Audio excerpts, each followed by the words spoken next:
Karibu sana. Ikiwa ni saa 6 saa za Afrika Kati, saa 7 majira Afrika Mashariki, tarehe 24 za mwezi wa 4 2025, na mimi ni Rajab Wakili Kabonga, the one and all in town DJP, na kunasikiza matangazo yetu kutoka nchini Jamhuri ya Kidemokrasia ya Kongo DRC. Ili kuwa kwanza kupata habari zetu za moto kila siku, tafadhali like pia subscribe Baraka1 TV. Tuko pia Facebook pamoja na TikTok, like na follow page zetu, na hivyo utakuwa kwanza kuwa unapata habari zetu za moto kila wakati.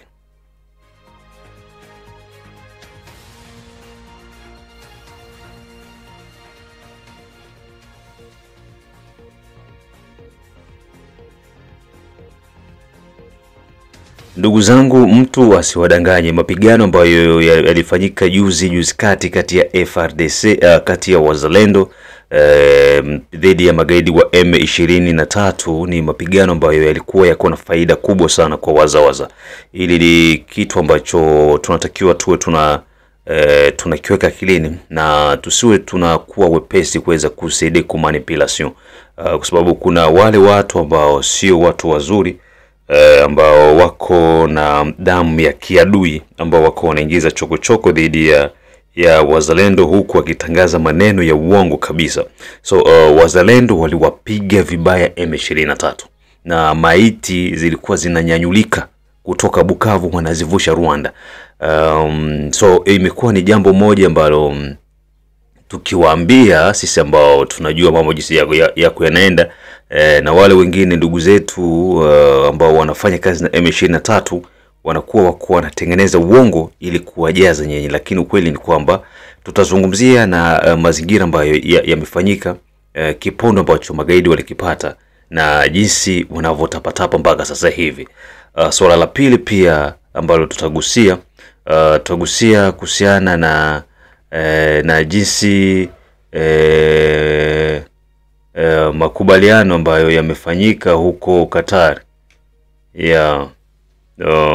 Hiyo makubaliano ambayo yamefanyika Qatar pamoja na kesi ya Matata Mponyo tutazungumza saa 9, lakini kwa sasa hivi kwanza tutagusia kuhusiana na mazingira yote ya kipondo, jinsi yamefanyika, jinsi magaidi wameweza kupigwa, na jinsi raia pia wanazungumzia kuhusiana na swala la kutowaamini wale ambao waliweza kukamatwa mateka, ambao ni magaidi wa M23, kwamba tusiwaweke ndani ya wazalendo, tusiwaweke karibu, kwa sababu labda wanaweza kawa wamekuja na plan B, waweze kujisalimisha kisha mwisho wa siku waweze kuja kugeuka tena. So hivi ndivyo vitu ambavyo tutazungumza.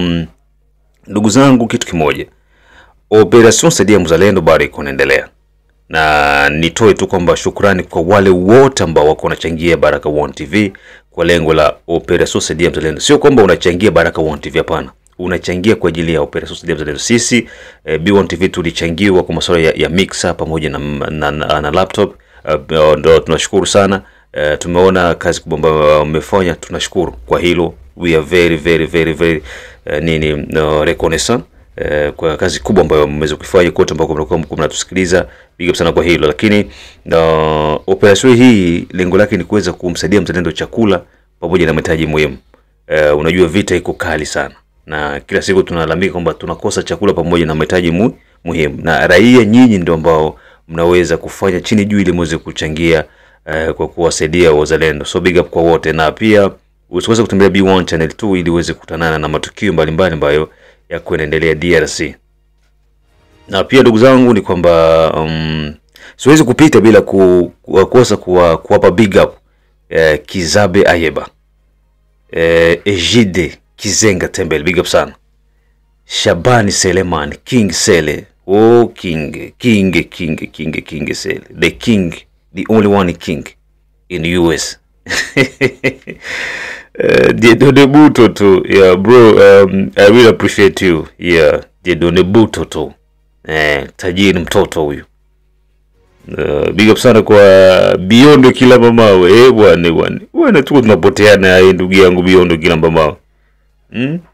Asimwe Baguma Samuel, juzi tumezungumza sana bwana. Big up sana. Jacques Bahati, yani wewe ndio umepotea kabisa yani. Kiza Salum big up sana, Mashaka Ayamba ho big up sana, Elisha kutoka Nairobi Kenya, bwana umepotea. Unakumbuka kitu ambacho uliniahidi usema kwamba huko utafanya hivi na naona kimya, niko na kuangalia tu. Akis Kandeki tuliongea tokea pale mpaka sasa hivi kimya. Dalaitesha big up sana. Dalaitesha inabidi nikukumbushe kwamba ule mpango wa wale watu wa Ijwi, nafikiri unajua nini ambacho tumeongea. Lazima tu Ijwi unaelewa. Wengine wote ndio jamaa na marafiki Dafeza ambaye yuko UK, mzee wa state ya Maine, wenye wote ambao mko mna watch B1 TV. So ndugu zangu, unajua kama unataka pia uingie katika hizi swala, uko unapigwa big up mara kwa mara, unajua nini cha kufanya ni kuweza kuwasiliana na Rajab Akili Kabonga, the one and only town DJP, na utapewa mwelekezo kwamba fanya hivi ili tuweze kwenda sawa. So pia nashukuru kwa wote ambao wameweza kujiunga na B1 TV membership. Ile ni jambo moja la maana sana. Tuko na categories za mbalimbali kwa ajili ya membership za B1 TV. Unajua hawa ambao niko nawataja hapa ni watu ambao wako wanaisupport Baraka1 TV in particular. So unaona kwamba tuko na watu wengi, tuko na watu Ijwi, Bukavu, Goma, wapi.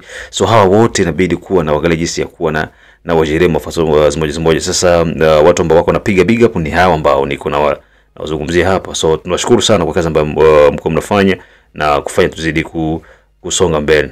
Ndugu zangu karibuni sana na twende wote kwa pamoja. Hii ni Baraka1 TV.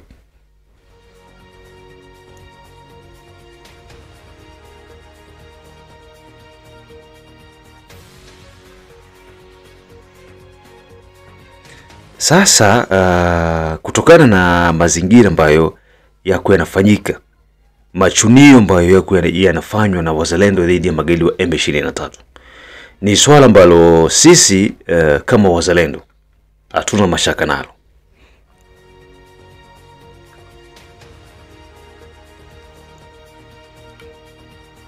Hatuna wasiwasi nalo na hatuna mashaka nalo, kwa sababu kazi ambayo tuko tunafanya ni kazi kubwa sana. Wazalendo tupo categories 3. Kuna wale wazalendo ambao wanashika bunduki, Foka Mike, mzee William Amuli ya Kutumba, Nyerere, Kamama, Maeshe, wengine Makanaki, sawa, Zilambuma na wengine wengi tu. Na kuna wale wazalendo ambao wanashika microphone kama hapa, Rajab Kiza Akili Kabonga, the one and only town. Na mzalendo ambaye yuko unasikiliza wewe pale, ambaye una support kwa kila njia ili kuweza kuwasaidia ndugu zetu. Unaona? Watu wako wanaleta habari za kudanganya watu. Watu wako wanazungumza kwamba nimesikiza watu wametumia maujumbe, Mwide jour Uvira tombe, Uvira itakuwa tombe. Nimeona mpaka Wanyarwanda wako wanacheza ngoma, asa Uvira tombe, mes chers frères. Uvira tombe wapi? Uvira tombe umikono ya nani? Unaona? So tuko tunatafakari, sio kila audio yenye utapata transmettre kisiko. Zingine ziko na kuwa pirate na badui. Na hili swala liko wazi. Unaona? FRDC wale ndo wa M23 wenye wako Uvira. Mpaka nasikia mwingine anasema FRDC wametoka mangambo ya Kufro, bote biko Kavimvira, wengine biko Mulongwe, sijui ya nini. Tuko Uvira hapa. Na kesho ndawaletea reportage ya Uvira mzima, naonesha hapa nafasi fulani, mnaona tuko Uvira, mambo ni safi, mambo ni sawa. Kwa hiyo hakuna shida. Wazalendo wako wanawapiga magaidi wa M23. Vita ya Nyangezi imekuwa ni vita moja kubwa. Na hivi kisi niko naongea hapa, watu wameniambia kutoka Bukavu kwamba tumeona wanatoka Goma wanakuja, wengine Rwanda na maboti wanashuka hapa, wamepanda magari wanaelekea kwa Nyangezi. Okay, sava, waje. Sisi tulivivile mavenema, munaona sisi. Tuliona wakati Wanyarwanda wako wanapita hapa kwenda Fizi. Kipindi hicho Simba wa Kongo alikuwa ni General Dunia. Dunia, mzee Dunia huyu ambaye mnamjua, ndio alikuwa kiboko kule wakina Mukuna na wengine. Walikuwa wanaenda roli 6. Lazima kipindi hicho tulikuwa hatuna masimu za WhatsApp na vitu gani. Lakini unaona wanaenda asubuhi, kesho sio wanaenda gari 6 7. Kesho wanarudia gari 4. Unaona damu tu, magari ndio ziko zinapita. Wanarudia. Après des jours tena wanatuma zingine, wanaenda, banaisha, wanarudia. Donc ni watu ambao sijui kama wanawazaga wako na akili ya kufikiria ama ni watu ambao waliumbwa tu hivyo. Unajua mtu akiumbwa iko na roho mbaya, anakuwa iko vile tu. Yaani hata yeye umfanyie kitu yeye mpaka afikie lengo lake tu. Ushelewa? Acha waje. Wamepigwa nyengezi mpaka Mungu anasema basi. Watu ambao wako pale Nguba wanashuhudia kuona jinsi walifunga mtaa, wakazima kwanza umeme, watu wako napitisha maiti kuzipeleka Rwanda. Situfasiwa leo na kwamba hizi mbolea za Mkongo zishakuwa mingi. Kwa hiyo na sisi tuzibebe twende tuzite mbolea Rwanda. Unaona? Kwa hiyo ndugu zangu, kuweni makini, kuweni poze, tulieni. Wazalendo wako wanashughulikia hawa watu na heshima lazima itarudia. Sawa? Na heshima iko. Hakuna shaka na wazalendo. Embu tusikilize ujumbe kutoka kwa waza.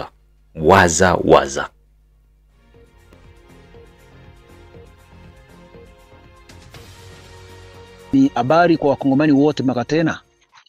Tumesikia kwenye mitandao watu wanasema vitu vingi sana ya kwamba maeneo tuliokuwa sisi adui amedhibiti, adui ameenea eneo ambapo sisi tulikuwa.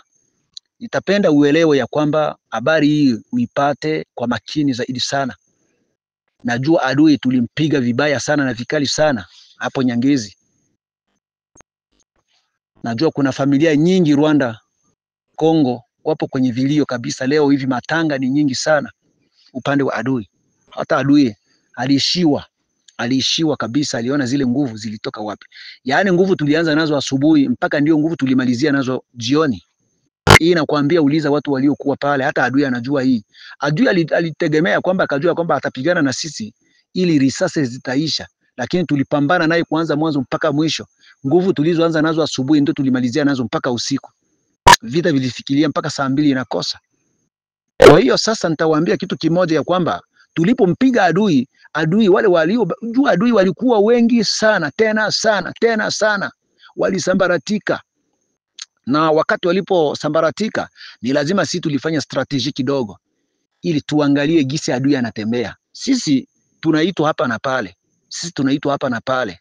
Najua watu wanaotuelewa wanatuelewa vizuri. Sisi tunaitwa hapa na pale. Leo tunaweza kuwa hapa na kesho tunaweza kuwa pale. Leo tunaweza kuwa Shabunda, kesho tunakuwa Bukavu, kesho tunakuwa fasi nyingine. Hiyo isikubebe muda. Ili tupate kujua gisi adui alitembea, ilibidi mpaka tufanye strategies zingine. Na tulipigana juzi ile siku ya kwanza ile. Jana siku ya pili, mahali tulipopeleka watoto waende kumbana tena nao magaidi. Jana tena tulipambana nao magaidi. Lakini jana tena walipata kichapo kikubwa sana. Ili sasa uelewe vita, wewe raia, ni vitu vigumu sana, na ndio shida yenye kuwa pale. Wewe macho yako inaona tu Bukavu, macho yako inaona fasi nyingine. Ila napenda uelewe, ujue ya kwamba ngome kubwa ya Bukavu ni Nyangezi na Kamanyola. Bukavu hakuna kitu. Watu mwende mkamate Bukavu. Watu wanasema vitu vingi sana. Strategia ya vita inamjua yule mpambanaji, na ndio Waswahili wanasema anayejua usiku ni mwenye kuwa mbele, na usilolijua ni usiku wa giza. Pole sana, mitandao mnasema mengi, tunayasikia, na mengi adui anayasema sio ya kweli. Hiyo ni hivyo, nisikia pale watu wanasema vitu vingi sana Karvale, watu wanasema wapi, watu wanasema vitu vingi. Eneo hii imekwisha dhibitiwa na adui, watu wanasema vitu vingi sana, lakini strategia ya vita sitakwambia nayo. Na nikikwambia wewe adui anaweza kajipange vizuri. Ni strategia ya vita. Uelewe tu hivyo. Asante sana. Nafikiri tumesikiliza ujumbe mzito kutoka kwa wazalendo. Hiyo ndio shughuli ambayo iko inaendelea. Unaelewa? Usisahau kwamba tupo kwenye wakati, kipindi na maelezo. Habari na maelezo. Unapewa habari kisha unapewa maelezo ya jinsi mambo yako yanaendelea. Tunajua kwamba utawala wa Felix uko na mapungufu yake mengi, hatuwezi bisha, lakini ni wanane ambao wako wanafanya mapungufu ya Felix yazidi kuongezeka? Ni wale ambao yuko natumika nao ndani ya kabineti mbalimbali. Ni wale ambao wamepewa nafasi ya kuweza kusimamia misingi fulani ya serikali. Kula chuma hicho. Le président fait de son mieux, doit faire avancer le pays, doit faire avancer le développement de la population, mais il y a toujours une bande, une équipe autour du gouvernement qui travaille pour l'échec du président. Qui à la fin des comptes, va critiquer. C'est la raison pour laquelle l'infiltration du comme au niveau à la présidence, infiltration du cours. Il est que tout président qui est na kuweza kudisoulager. Besha jo president ndo wese. President akienda na kunywa tatu kachupa mai, yeye le president mpita. Akienda ni voir même na ma voyage privé akienda ni na avion. Imaginez-vous na immatriculation avion inatoka. C'est qui alikosha donc alikosha exposer uniforme ya nguvu. Kwenye communication présidence inakuwa confidentielle. Inakuwa la portée tout le monde. Akifatu kwa mouvement hivi kila mtu shajua, akifaka mouvement hivi kila mtu shajua. Ile yote ni entourage. Ile entourage ilikuwa mbaya sana zaidi. Ndugu zangu, magaidi ambao walikuja kujisalimisha mbele ya waza. Raia wanasema hapana, hao watu sio watu wa kuaminika. Hatuwezi kuwapa nafasi ndani ya jeshi letu. Inatakiwa kwanza wachunguzwe kwa makini. Huu ni mmoja kati ya wachambuzi ambao wako karibu sana na Baraka1 TV. Sikiza muziki huu.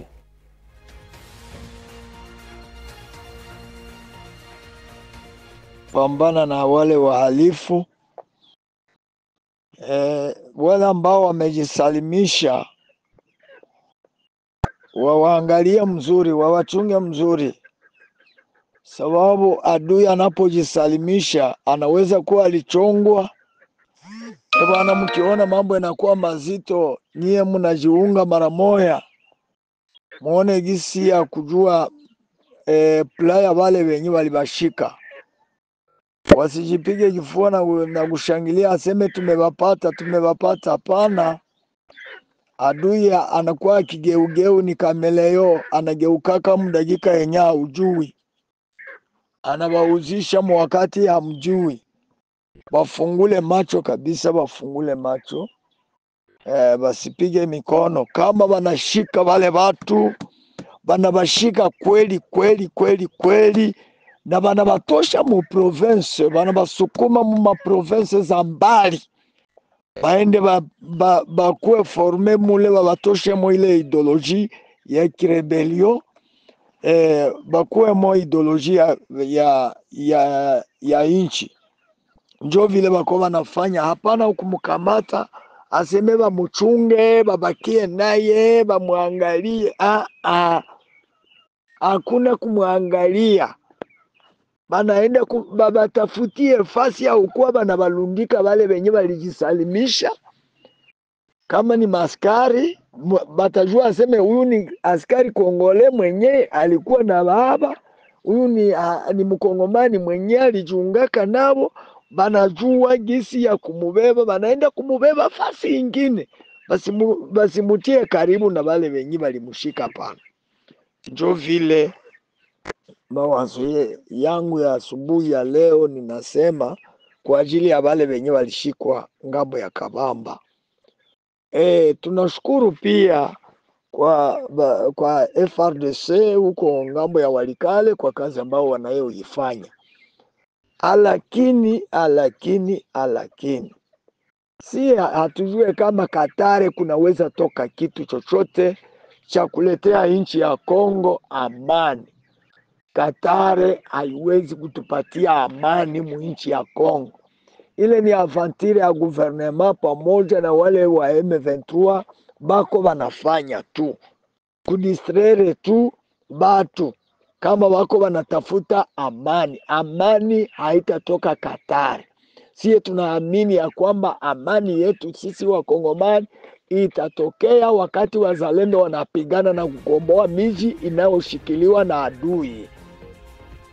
Tunashukuru sana kwa wote ambao wako wanazidi kufuatilia Baraka1 TV kokote duniani.